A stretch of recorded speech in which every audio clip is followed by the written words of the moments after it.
Bonjour à tous. Où va la France insoumise? Le mouvement de Jean-Luc Mélenchon ne profite pas vraiment de la crise des Gilets jaunes, doublée par son extrême droite, même si les intérêts semblent converger comme rarement auparavant entre les deux bords.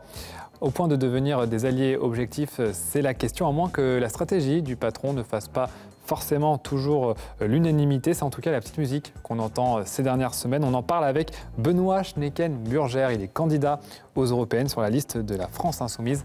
C'est parti pour Face à Face.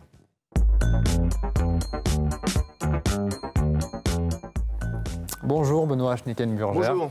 On ne vous connaît pas beaucoup à Lyon, pourtant vous habitez à Lyon depuis quelques années. Vous êtes donc candidat sur cette liste aux européennes en position éligible, comme on dit. La nouveauté de ces élections, c'est les listes nationales. Est-ce que vous vous en réjouissez finalement? C'était un événement important parce que le président Macron lui-même, dès les campagnes présidentielles, avait dit qu'il ferait la campagne pour l'Europe, qu'il se présenterait comme le candidat de l'Europe, ce qu'il est. Et c'est l'occasion de montrer à tout le monde qu'une alternative est possible à sa politique, qu'on peut être contre les traités européens tels qu'ils sont et la politique qu'ils mènent, comme la privatisation du rail, comme les garanties qu'ils donnent tout le temps à la Commission. Donc ce sera un grand moment de discussion pour montrer qu'il y a une sorte de cohérence entre la politique nationale menée par La République En Marche et les injonctions de la Commission européenne. J'étais à un débat à l'université lundi avec d'autres candidats et la seule mesure que proposait La République En Marche était d'augmenter le quota d'Erasmus en s'empressant d'ajouter, comme le demande la Commission. Si c'est la seule mesure qu'ils veulent présenter, sur tous les points, ils appliquent les politiques libérales de la Commission. Donc on va le montrer aux Français. Les Français ont besoin de discuter, de comprendre un peu la cohérence de toutes ces mesures et puis on pourra ensuite mettre carte sur table pour voir quelle alternative on propose en France et en Europe. Mais vous êtes du genre du coup à dénoncer l'Europe, la Commission européenne, et pourtant vous voulez y participer puisque vous vous présentez en candidat pour ces européennes. Oui, bien sûr. On veut participer surtout au débat parlementaire et au débat législatif. Être capable de dénoncer la mainmise des lobbies, être capable de s'affronter aux demandes de la Commission européenne, porter les demandes des citoyens. Vous avez par exemple des pétitions au niveau européen, la Commission les range dans les tiroirs. Il y a eu une pétition pour l'interdiction du glyphosate.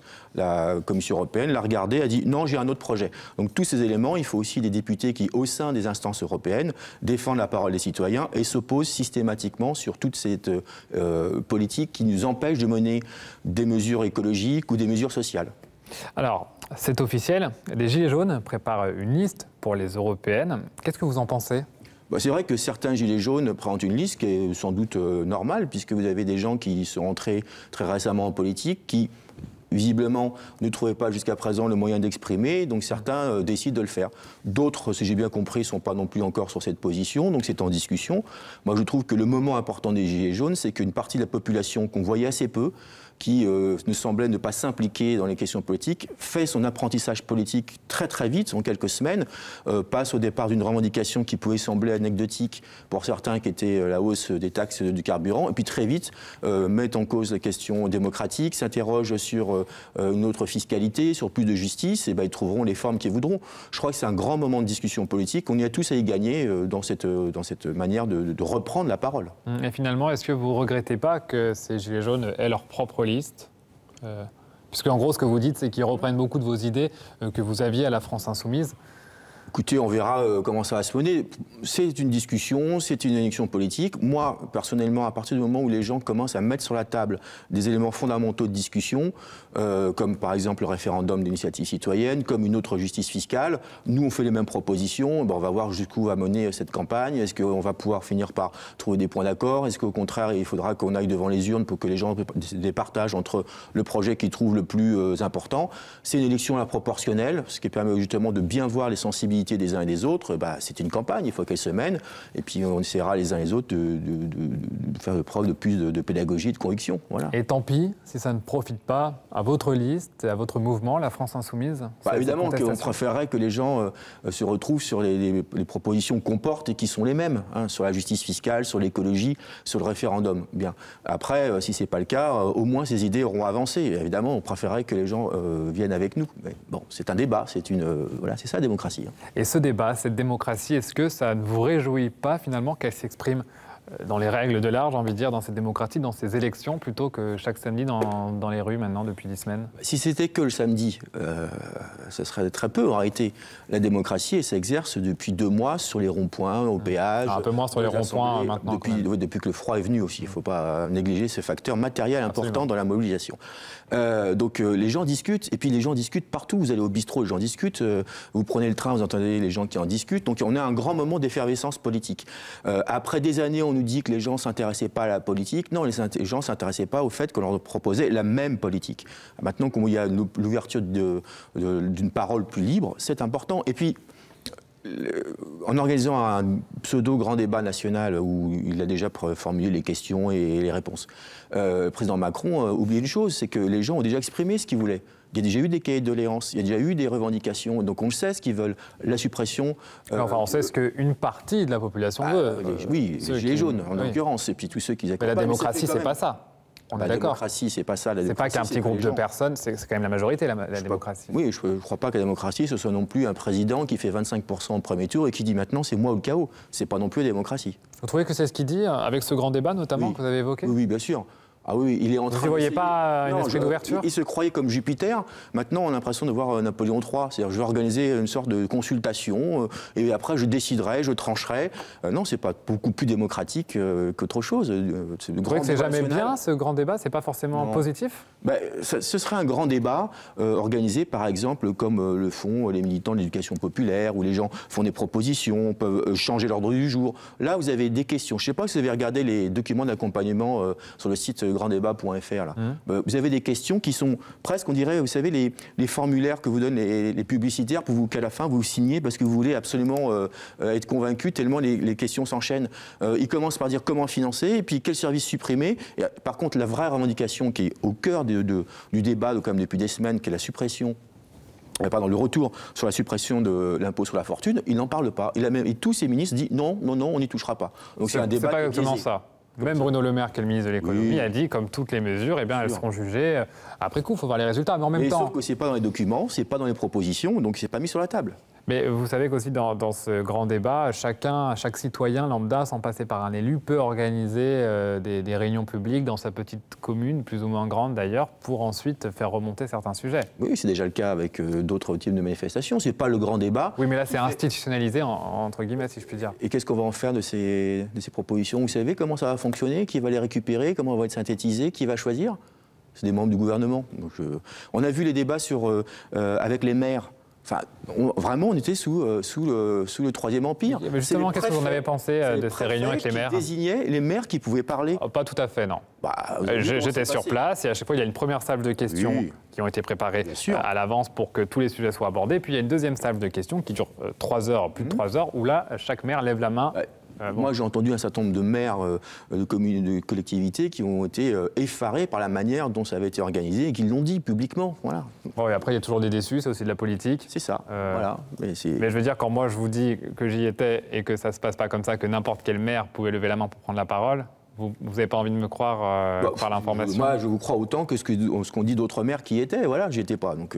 Bon, est-ce que il y a un appel à la grève générale qui a été lancé à partir du 5 février au blocage total du pays? Ça vient d'Éric Drouet, qui est l'une des figures influentes mais controversées des Gilets jaunes. Est-ce que c'est la solution, cette grève générale? Est-ce que vous la soutenez déjà? Moi, je remarque d'abord qu'il y a une rencontre entre les revendications des syndicats et les revendications des Gilets jaunes. Et que sur ce point, sans doute que c'est un progrès, parce qu'enfin, on va peut-être avoir une convergence d'un certain nombre de luttes qui se mènent contre cette situation depuis des années. Ensuite, vous dites grève générale, blocage. Oui, la grève, ça a des... C'est l'appel qui a été lancé, en tout cas. Oui, c'est des inconvénients, parce que les gens perdent leur salaire, parce que les gens s'arrêtent de travailler. Enfin, on est quand même dans une situation où... Et parce que d'autres qui n'ont rien demandé en pâtissent. Ceux qui quoi? Ceux qui n'ont rien demandé. Le mouvement des Gilets jaunes, pour l'instant, est majoritairement soutenu par la population. Donc je pense que les gens sont plutôt d'accord avec les revendications. Et d'accord avec une grève générale, c'est différent quand même. Mais le problème, c'est que le gouvernement ne répond pas aux revendications.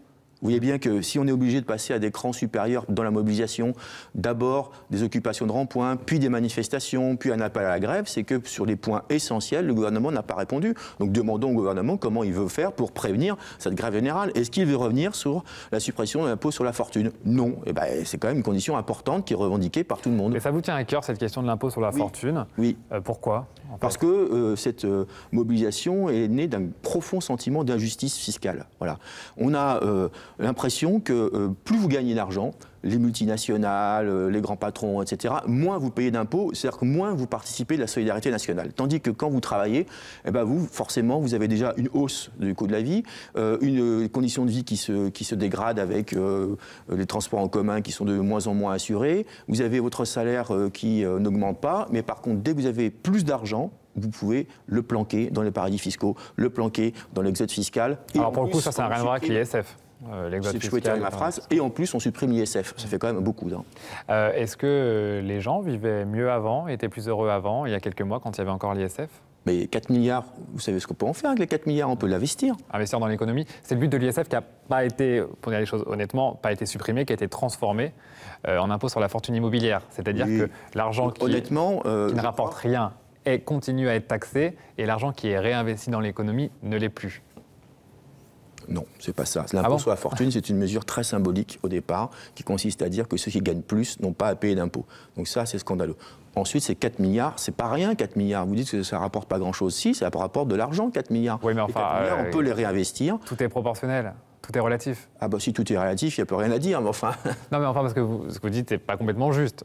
C'est pas dire que ceux qui gagnent beaucoup ne payent plus du tout d'impôts. Regardez, enfin, on découvre que quelqu'un comme Carlos Ghosn, non seulement il gagne des centaines de millions, mais il les planque. Et ce monsieur donne des leçons à tout le monde. C'est ça qui exaspère les gens. Il y a un décalage entre la manière dont les plus riches, les multinationales, donnent des leçons en permanence sur une économie qui doit aller à la baisse sur les salaires, contraindre les gens à obéir, et en même temps, eux qui font ce qu'ils veulent. Regardez les rapports d'Oxfam. On a 26 milliardaires qui aujourd'hui détiennent la moitié du patrimoine de l'humanité. C'est incroyable. Le niveau de vie des milliardaires augmente tous les jours de 2,2 milliards. Donc vous souhaiteriez en fait qu'il y ait moins de milliardaires? Est-ce que vous... Voilà. Bah oui, oui, ça sert à rien, un milliardaire. Un milliardaire, ça ne sert à rien. On fait quoi de ces milliards? Non. D'accord. Qu'est-ce que fait Jean-Luc? Les inégalités. Jean-Luc Mélenchon, qui est millionnaire, Jean-Luc Mélenchon. En patrimoine, sans doute. Ouais. Que fait-il de son argent? Que fait-il de son patrimoine? Mais on ne parle pas de la même chose. Je vous parle des multinationales. Oui, mais enfin bon, c'est de l'argent aussi dans ce cas-là. Parce que pour le coup, les multinationales, elles font travailler les gens. Jean-Luc Mélenchon qui est milliardaire. Ce n'est pas les multinationales qui font travailler les gens. Je vous signale que M. Carlos Ghosn est en prison depuis 2 mois, mais Renault continue à travailler. C'est les gens qui travaillent, ce n'est pas les multinationales qui font travailler. Les multinationales, depuis 40 ans... parce qu'il ne faut peut-être pas toujours pointer du doigt ceux qui gagnent au nom de quoi. Évidemment qu'il peut y avoir des milliardaires qui font de l'exode fiscal, et il y en a. On pointe du doigt les gens qui travaillent en disant qu'ils sont trop payés, que les salaires sont trop hauts, et qu'il faut revenir là-dessus. Non, ce n'est pas ça qui crée l'inégalité dans le monde. Ce qui crée l'inégalité dans le monde, c'est qu'une partie essentielle de la richesse n'est pas redistribuée à ceux qui travaillent et à ceux qui produisent la richesse. Ça, c'est quand même un élément essentiel d'injustice sociale depuis des décennies. Et tout le monde le sait, tous les rapports internationaux le montrent, que l'écart entre les plus riches et les plus pauvres ne cesse d'augmenter. Que les plus riches gagnent de plus en plus et que la majorité de la population gagne de moins en moins. Ça, c'est le fait fondamental de notre civilisation. Est-ce que cette exaspération que vous évoquez peut justifier à un moment la violence physique? Laquelle violence physique? Les casses, la violence physique. Vous savez, on est dans un mouvement où, en effet, il y a des violences, et même des violences policières. Tout le monde le remarque. Il y a Libération qui publiait une carte des 109 blessures graves.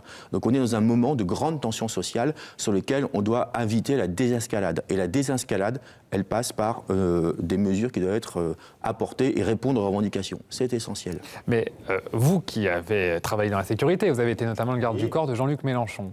Est-ce que ça ne vous inquiète pas, cette violence, notamment contre les politiques? Violence contre les politiques? Absolument. Ah bon? Laquelle? Enfin, pardon, des députés de la majorité qui se font taguer, pas seulement insulter, taguer leur maison, leur adresse personnelle, des gens qui s'introduisent dans leur propriété. Est-ce que ça, c'est pas quand même violent? C'est une forme de violence, encore qu'un tag, excusez-moi, c'est pas que des tags. Violent. Si vous voulez dire un tag, non, je vais donner un exemple. Des gens qui s'introduisent. Oui, ça, c'est condamnable, bien sûr.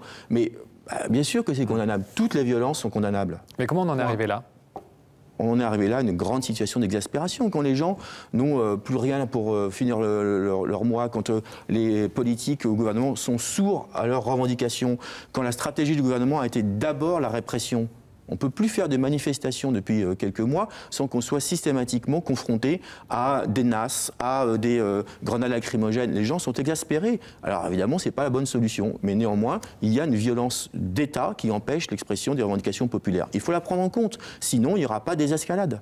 Et est-ce que, justement, vous appelez à des escalades, vous la souhaitez? Est-ce que vous trouvez normal que des responsables politiques de premier plan, comme Jean-Luc Mélenchon, je vous en parle puisque vous êtes de la France insoumise, entretiennent cette violence, cultive cette violence? À quel moment est-ce qu'il a cultivé la violence? Son texte sur son blog, où il faisait allusion à Éric Drouet, à son homonyme pendant la Révolution. Est-ce que ce texte n'est pas violent, ce qu'il a écrit avec ses mots? Violent? La Révolution française, une violence, c'est les droits de l'homme. C'est grâce à la Révolution française. Il n'y a eu aucune violence pendant la Révolution française? Enfin, on ne peut pas comparer la terreur comme la fin du Moyen-Âge. La fin du Moyen-Âge. C'est vous qui faites la comparaison avec la Révolution de 1789 et notre époque. C'est vous qui dites que c'est une violence. Moi, oui, c'est une violence dans les mots. Moi, je suis fier de la Révolution française. Je suis fier qu'on ait mis fin à un régime antidémocratique. Je suis fier qu'il y ait eu droit de l'homme. Mais donc, vous l'assimilez à la période actuelle? Évidemment qu'on ne peut pas faire des comparaisons qui soient... Jean-Luc Mélenchon l'a fait. Bien sûr. Si je peux terminer ma phrase. On ne peut pas faire des comparaisons à l'identique. Mais effectivement, regardez les exaspérations telles qu'elles sont apparues en 1787, en 1788, en 1789, avec un pouvoir qui est resté totalement fermé. Donc il faut que le pouvoir entende que de temps en temps, il faut entendre la population. Quand je cite quand même une partie de son blog qu'on pourra retrouver, c'est un peu long, mais lui, Drouet, un pistolet à la main menaçant le président de séance un jour où les sans-culottes parisiens avaient envahi l'hémicycle de l'Assemblée nationale. On parle de 1789. Ouais, mais c'est Jean-Luc Mélenchon qui le cite dans son texte en faisant allusion à sa fascination pour Éric Drouet. Pistolet à la main. Parce que le temps de la violence révolutionnaire, le temps de la violence au XVIIe et XVIIIe siècle n'a rien à voir avec aujourd'hui. Alors pourquoi la rapporter aujourd'hui? C'est pas moi qui le fais. Mais parce que effectivement, il faut comprendre que dans des cas de grande tension politique et sociale, il faut voir que les figures qui mènent le combat sont obligées d'utiliser des moyens qui sont au bord du système. C'est le cas. Au-delà de la légalité, également. C'est ce que dit Jean-Luc Mélenchon. Il dit à l'époque, on disait que ce n'est pas légal, mais heureusement qu'il l'a fait. Mais les trois quarts des revendications sont arrivées par des voies extra-légales. Je veux dire, une manifestation qui n'est pas autorisée, c'est une manifestation qui est déjà extra-légale. Mais vous ne trouvez pas ça dangereux parce que dans le sens où on peut utiliser de moyens extra-légaux, dans ce cas-là, il n'y a plus de limite où on place le curseur? Bien sûr que si, il y a des limites. La limite, c'est d'abord de revenir à un moment où on puisse discuter. Donc il faut entendre les revendications. Donc il faut donner l'impression qu'elles sont abouties. Donc il y a des mesures à prendre. Vous avez l'impression qu'on assiste à une révolution en ce moment? Je ne crois pas qu'il y ait de prophètes qui puissent prévoir ce genre de choses à l'avance. Non, il y a un moment de grande tension sociale, ça c'est sûr. Sur quoi est-ce qu'il va aboutir? Est-ce qu'il va aboutir sur de nouvelles majorités? Parce que peut-être que ça, ce serait une solution d'appeler à de nouvelles élections pour voir ce qui se passe, pour voir comment est-ce que les choses ont abouti. Est-ce qu'il va aboutir à ce qu'il y ait des mesures qui soient enfin prises pour que les gens en soient contentés? Je n'en sais rien, personne n'en sait. Alors ce qu'on voyait beaucoup, au début, déjà sur les ronds-points chez ces Gilets jaunes, c'était beaucoup des gens qui ne votaient plus depuis longtemps, voire qui n'avaient jamais voté, des abstentionnistes. Beaucoup aussi d'électeurs du Rassemblement national. Je ne sais pas. Et de la France insoumise, je vous le dis. Je ne sais pas, c'est pas ce qu'ont montré les enquêtes, mais bon, peut-être, allez-y. Parce que je suis journaliste et que j'étais sur le terrain et que j'en ai rencontré beaucoup. Moi aussi, j'étais sur le terrain et j'en ai rencontré beaucoup. Mais par contre, les enquêtes ont montré... Il y a le RIC, ce thème qui a émergé, qui était une idée de la France insoumise. Comment vous expliquez qu'aujourd'hui, à 4 mois du scrutin européen, finalement, le Rassemblement national fait 2 fois plus que la France insoumise dans les sondages? Alors, à part la critique régulière que nous faisons sur les sondages qui n'ont pas vraiment de valeur 4 mois avant une élection, dont on ne sait pas très bien... Et pourtant, dont vous vous servez quand même, moi non, mais enfin, je ne sais pas, c'était moi à un moment où je m'en suis servi. Pas vous personnellement, par la France insoumise. C'est moi qui en parle, donc voilà. Bon. Au-delà de ça. Au-delà de ça, les élections européennes sont très loin. Les élections européennes sont dans quelques mois. L'Europe est très loin pour les gens. On est dans un autre moment. Donc effectivement, les gens, pour l'instant, ont plutôt se focaliser soit sur une action, et je ne suis pas sûr que les gens qui se mobilisent ont déjà prévu de voter. C'est aussi une question qu'il faudrait leur poser. Est-ce que parce que vous vous mobilisez, vous avez prévu de voter? Et ensuite, il s'agit de se demander comment est-ce qu'on peut prouver effectivement que l'essentiel des revendications qu'ont les Gilets jaunes, nous les portons depuis longtemps, on ne les a pas découvertes. La justice fiscale, le référendum d'initiative citoyenne, la révocation des élus, ce sont des revendications que nous avons inscrites au cœur de notre projet. Donc voilà, il suffit que maintenant on puisse les exposer et on verra si on convainc. Est-ce que le Rassemblement national et la France insoumise sont devenus des alliés objectifs ? Ils n'ont jamais été alliés, ni objectivement, ni subjectivement. J'ai commencé mon engagement politique dans l'antifascisme et je suis profondément antifasciste. Et il n'y a aucun point commun. Sur tous les points essentiels, nous sommes en opposition. Par exemple, sur la question de la justice sociale et de la hausse du SMIC, on est pour, ils sont contre. Sur la question de... Ils ne sont pas tous contre. Hein, écoutez, Marine Le Pen a encore dit qu'elle était contre. Alors, je veux bien qu'ils ne soient pas tous contre, mais qu'on peut faire ce que vous voulez. Mais là-dessus, il y a quand même un point de clivage. Sur la question démocratique, Marine Le Pen appelle, par exemple, en termes de droits humains, à renvoyer les gens à la mer. Nous sommes, nous, pour accueillir les gens. Nous sommes pour que l'Aquarius puisse arriver en France. Ouais, sur tous les points, on est radicalement opposés. Enfin, même là-dessus, pardon, je ne sais pas où vous en êtes resté, mais le discours de Jean-Luc Mélenchon a évolué. Sur les migrants, notamment. Ah bon? Ah bah oui. Entre 2012 et 2017, par exemple, de campagne présidentielle. Je vous renvoie au discours qu'il a fait, par exemple, à Marseille en 2017, justement devant la mer, et sur la question de l'immigration, en 2017, pas en 2012. Nous sommes, nous, pour une extension du droit d'asile, et nous sommes pour que les gens soient sauvés en mer. Voilà, c'est quand même comme une chose qui sont et que, si possible, ils puissent rester chez eux.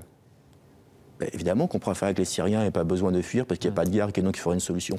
Évidemment, on aimerait que les paysans pauvres du Sud n'aient pas à subir le dumping social organisé par l'Europe qui fait qu'ils sont obligés d'acheter des poulets moins chers parce qu'ils sont produits en Europe par les fermes industrielles. Pour tous ces points-là, évidemment, on ne quitte en général pas chez soi par plaisir. C'est ça qu'on veut dire. Puisqu'on parle d'immigration, est-ce que vous estimez que l'immigration, c'est un des sujets qui importe beaucoup aux Gilets jaunes ? Non, je ne crois pas, et je pense que ce n'est pas le sujet majeur pour les Français.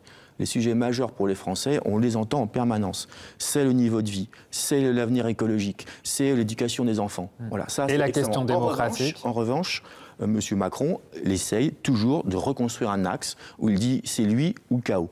C'est quand même lui qui a réintroduit dans son allocution de fin décembre une allusion à la laïcité et aux questions migratoires, alors que l'essentiel de la revendication des Gilets jaunes portait sur le référendum d'initiative, sur l'impôt sur la fortune, sur la justice sociale. Et au risque de vous déplaire, que vous fassiez peut-être déborder par votre extrême droite, il y a eu beaucoup aussi cette polémique au moment du traité de Marrakech, qu'on entendait beaucoup sur les ronds-points aussi.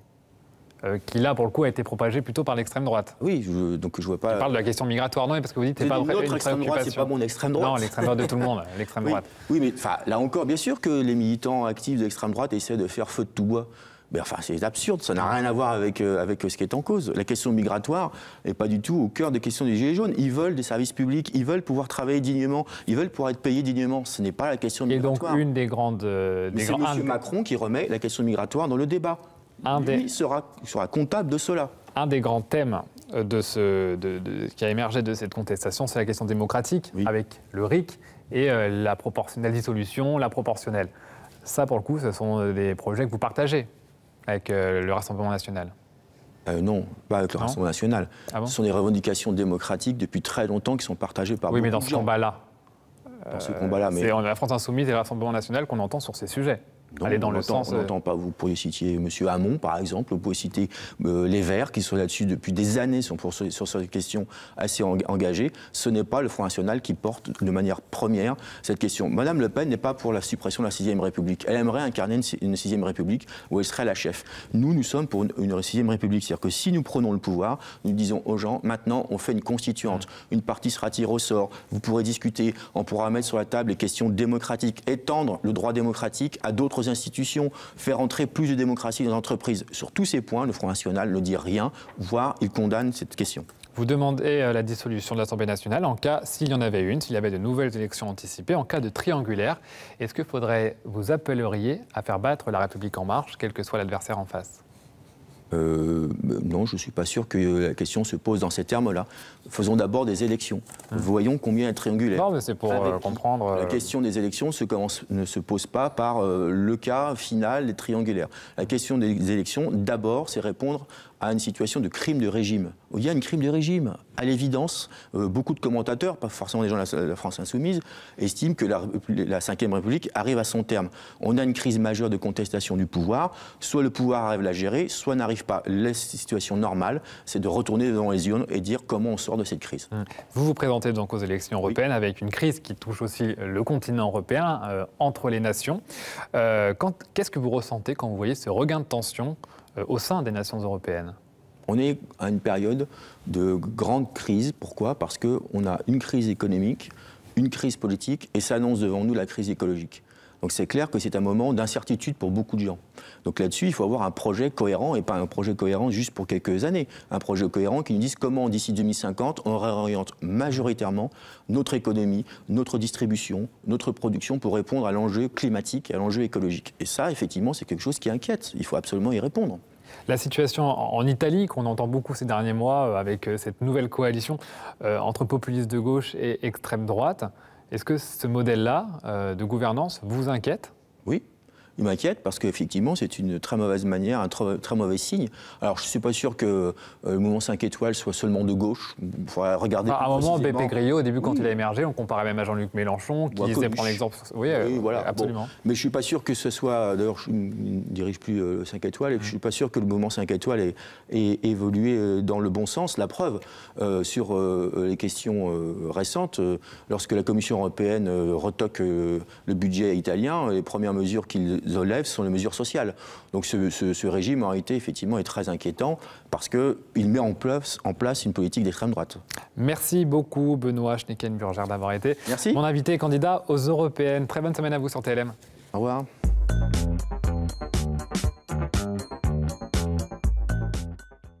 It's true.